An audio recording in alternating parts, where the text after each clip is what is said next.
E aí pessoal, sejam novamente bem-vindos, isso aqui é o Comics and Code.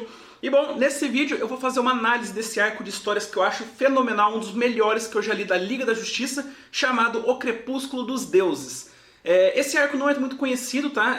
Tanto a equipe criativa não é muito conhecida também, principalmente nos títulos aí da Liga da Justiça. Mas aqui eu quero focar nessa história. Ela é uma história que faz parte ali do cânone da Liga da Justiça, tá? Ela foi publicada na revista GLA, número 101 a 106, tá? Ela foi publicada em 2004, finalzinho de 2004, entre agosto até novembro, por aí.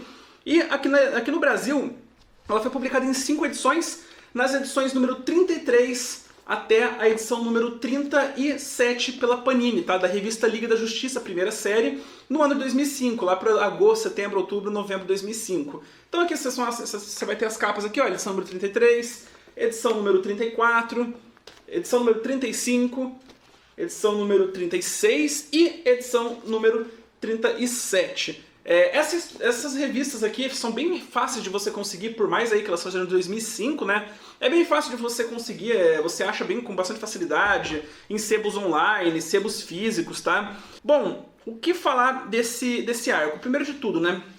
É muito comum a gente falar... eu não falei da equipe criativa. A equipe criativa dessa HQ...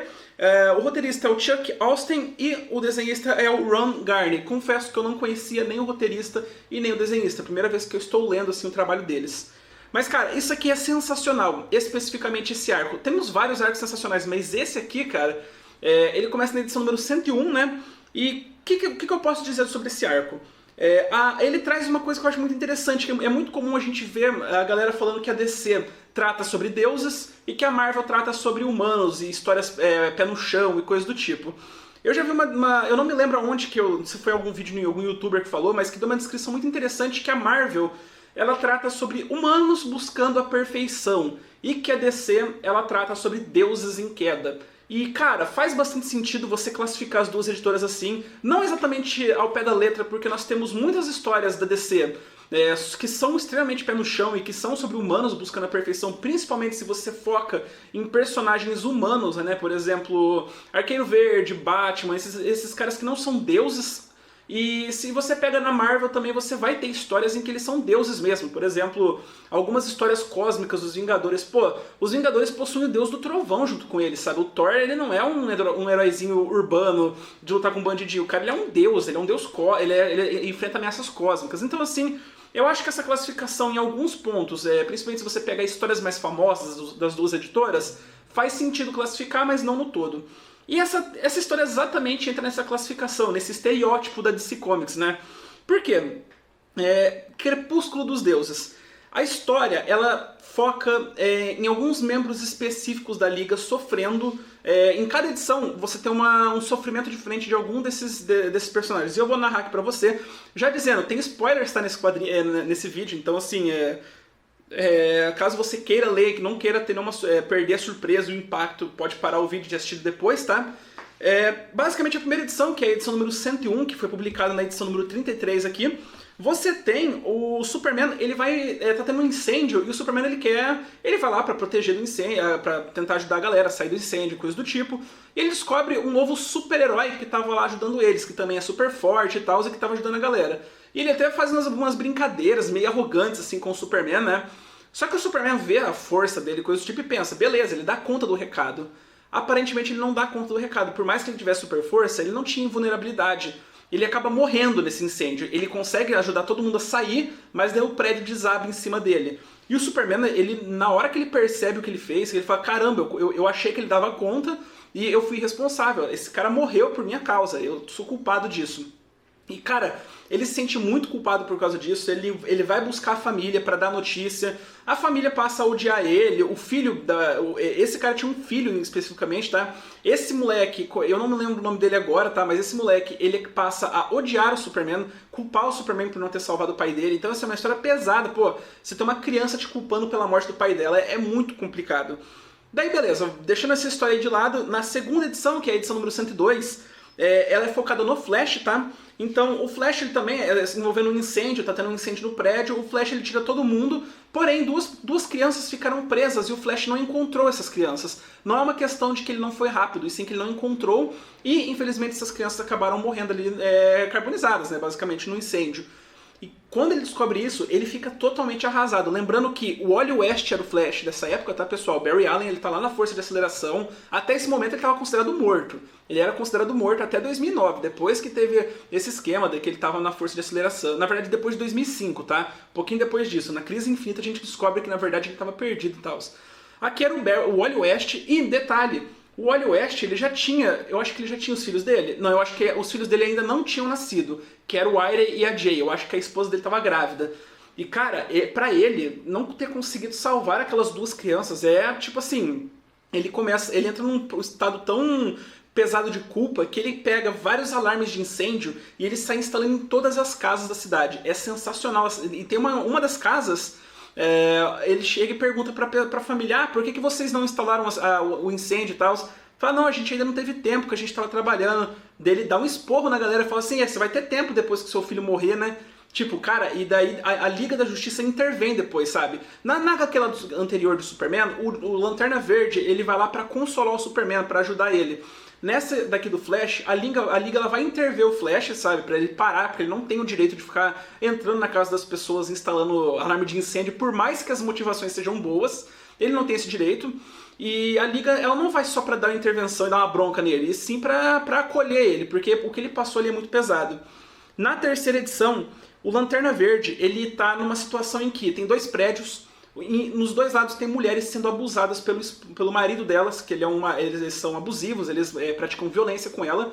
E ele vai ter que... ele não consegue fazer os dois ao mesmo tempo, ele tem que escolher entre salvar uma ou outra. A que ele salva estava sendo só agredida fisicamente, e não com risco iminente de morte, e ele não sabia disso. Quando ele vai para a próxima vítima, a hora que ele chega lá já é tarde demais, ela foi esfaqueada pelo marido dela. Cara... E o bandido, quando ele pega o bandido, ele ainda fala, a culpa é sua, você escolheu ir no outro. Você podia muito bem ter vindo aqui, mas não, você escolheu salvar a outra. Então a morte dela tá nas suas mãos.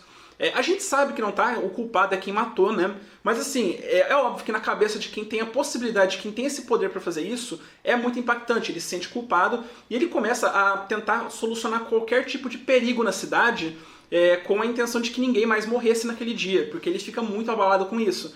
E daí, dessa vez, quem vem ajudar ele é o Superman, e depois vem toda a Liga da Justiça e vai ajudar eles. Sabe? Na edição número 5... Opa, na edição número 4 daí, né, que é a edição número 104. Então, basicamente, o Caçador de Marte, que é o foco dessa edição, tá? Ele sofre constantemente, diariamente, por causa de quando ele se lembra do planeta dele, de ter perdido a família dele, coisa do tipo, que foi algo que... Pô, você perdeu toda a sua família e todo o seu povo, na verdade, né? Por causa de um gás lá que causou uma intoxicação e coisa do tipo. Daí, ele se esconde ali como um detetive pra tentar ajudar a galera, só que ele acaba se aprofundando demais nessa busca dele por ajudar como um ser humano. E ele encontra, por exemplo, uma mulher que o marido dela era um bandido e ela não conseguia se desvincular dele porque ele ameaçava ela de morte. Ele é um transmorfo, né? Então ele consegue se passar visualmente por outra pessoa. Então ele se disfarça dela e vai até lá pedindo o divórcio. E o cara ameaça, né, matar ela, só que na verdade ele não sabia que era o Caçador de Marte. Daí o Caçador de Marte fica putaço e quase mata o cara.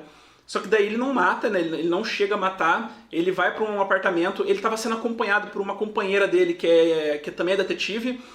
Obviamente ele não sabia que ela estava observando ele se transformando na mulher, isso aí ela fez aí meio que escondido. Mas depois que ela vê que é quem ele era de verdade, que ele era o detetive John Jones e coisas do tipo, ela vai atrás dele e ele tá isolado e a Liga chega para confortar ele. Vocês podem ver que todas essas histórias têm um trauma muito grande e a única coisa que mantém todos eles ali é que a própria Liga da Justiça, eles não são só colegas de equipe, como a gente via em outras versões da Liga. Eles se tratam meio que como família, porque todos eles ali estão passando por uma situação muito complicada. E eles são muito amigos também, né? A edição 5, que é uma das minhas favoritas, tá? Que é o seguinte, a Mulher Maravilha ela entra num combate muito violento contra uma vilã. E nem falo o nome da vilã, não é importante, porque o que é importante é o seguinte, A vilã é tão violenta com ela que obriga ela a usar uma força muito bruta pra derrotar. E depois que ela derrota a vilã, ela começa a chorar em cima do corpo da vilã. O que dá a entender que ela matou essa vilã. A gente não fica sabendo, a HQ não mostra pra gente se ela matou ou não, mas o que deu a entender é que ela usou força bruta porque era uma questão de ou ela ou eu. A vilã ela não tava dando, ela não conseguia, porque ela era muito poderosa e a Mulher Maravilha é muito poderosa, e elas já estavam causando uma destruição ali na cidade, então eu acho, pelo que minha interpretação, é que ela chega sim a matar a vilã. Lembrando que a Mulher Maravilha, a gente já tem várias situações em que ela chegou a matar um oponente, ela é uma guerreira. Ela não vai fazer isso pra qualquer oponente, mas quando há necessidade ela acaba matando, né? Mas ela é uma embaixadora da paz e coisa do tipo, ela sempre tenta resolver na diplomacia, ela tenta conversar com essa vilã e mesmo assim ela é obrigada a usar essa força bruta. E quando ela mata essa vilã, ela começa a chorar e tal, ela vai pra Torre da Liga, ela tá arrasada. Ela tenta buscar apoio, suporte emocional com a galera, só que a Liga não tá nem aí. O Flash e o Lanterna Verde estão ali jogando videogame, o Caçador de Marte não tá nem aí também pra situação, o Batman também não. Então ela vai em busca do Superman, porque eles são muito amigos. Eu não sei se vocês sabem, mas nessa época a Mulher Maravilha e o Superman, eles tinham uma amizade muito grande. Não que eles não tenham ainda hoje, eles têm, né? Tanto é que a trindade da DC, ela é formada por Batman, Superman e Mulher Maravilha. Mas nessa época aí, nessa cronologia do pós-crise, né? Antes aí do Flashpoint, nesse meio tempo, eles tiveram uma amizade muito legal. E, cara, é muito bonita a cena porque... Ele tá consolando ela e coisa do tipo, e nesse momento que ele tá consolando ela e que ela tá começando a ficar mais calma com toda a situação, porque a gente pensa, pô, ela é muito forte, ela derrotou o vilão e acabou. Não é isso. O psicológico às vezes é mais abalado do que o físico dela. Daí eles descobrem que aquele molequinho que culpava o Superman lá na primeira edição, que ele também tem superpoderes. Daí a gente vai pra última edição, tá? Que envolve um pouco o Batman, mas não é um trauma do Batman, porque pô, o Batman tem tanto trauma que eu acho que nem focaram tanto num trauma. Eles descobrem que todo mundo naquela família tem superpoderes, tem um motivo pra isso, né? Mas a mãe ali da família, ela quer buscar vingança. Ela vai atrás ali do proprietário do prédio pra cobrar ele por que ele não fez vistoria no prédio, por que ele deixou ocorrer o incêndio, porque realmente foi negligência da parte dele, não foi só um acidente. Foi um acidente causado por negligência, ele não quis pagar reparo, não quis pagar as coisas e isso levou ao incêndio e levou à morte do marido dela. E nesse quadrinho a Liga vai toda numa intervenção com ela pra evitar que ela faça isso. Eles falam tipo, pô, pensa nos seus filhos. Eles acabaram de perder um pai, se você fizer isso que você quer fazer, eles vão perder a mãe também, eles vão ficar sozinhos no mundo. E você pensa que acaba muito bem a HQ, porque eles vão lá, o Superman acompanha ela e os filhos lá até o túmulo do pai deles, e coisa do tipo, mas mesmo assim o moleque continua culpando o Superman, e o desfecho da história é esse. Não fica tudo bem. Eles passam pela situação, eles têm que seguir em frente, né, porque eles são heróis e coisa do tipo, mas eles têm que viver com essa consequência. Alguém vai culpar eles, a intervenção deles, por mais que ajude, também tudo tem um par de ação e reação, né? Por mais que eles ajudem, acaba causando algum problema em outro lado do mundo. Eles não são deuses, eles são falhos. E cara, esse conceito de deuses em queda, esse conceito de crepúsculo dos deuses, né, é muito legal. Esse arco de histórias eu recomendo pra todo mundo. Como eu falei, não é tão conhecido, mas você consegue encontrar essas edições. Espero aí que algum dia a editora Panini lançasse um encadernadinho aí com essas 6 edições compiladinhas, um encadernado pequeno. Mas eu acho muito difícil porque não é uma história tão em evidência. Mas assim, recomendo muita leitura, vale a pena.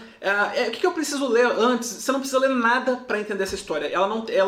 O objetivo dela é ser um arco foda, sem que você tenha qualquer necessidade narrativa de conhecimento prévio das histórias, tá? Então você não tem que saber o que vinha acontecendo antes ou depois, não tem necessidade. É só uma história em que em algum dia aconteceu isso com a Liga da Justiça. Então você tem que ignorar qualquer tipo de origem, cronologia, coisa do tipo, você não precisa. Você só vai ver então uma história que abre com o Superman salvando lá, falhando em salvar o pai do moleque, com o Flash e tal, e essas histórias vão se interligando até o último capítulo. É uma história muito bonita, ela tem uma visão bem legal do que os personagens da DC representam, tá, sabe? Cara, eu gostei demais, recomendo muito a leitura. E, bom, é isso aí, pessoal. Se vocês curtiram esse vídeo e puderem curtir e compartilhar, eu agradeceria muito. Muito obrigado e até mais.